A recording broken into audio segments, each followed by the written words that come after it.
Hi guys! Tuturuan ko kayo paano mag-transfer ng WorldCoin na galing sa Vault tapos ililipat natin doon sa WorldCoin. So, buksan yung WorldCoin app. Punta kayo ng wallet.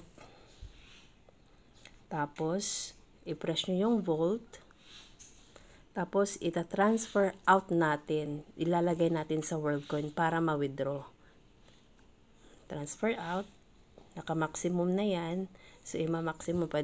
I-depende sa inyo kung magkano yung ita-transfer mo. Kung magkano yung nasa vault nyo. So, maximum. Continue.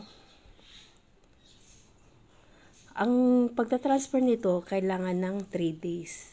Ito, 3 days siya. Bago siya ma-transfer doon sa WorldCoin. Confirm to withdraw. Then, done. Ayan. Pagta-transfer na yan from Vault to WorldCoin.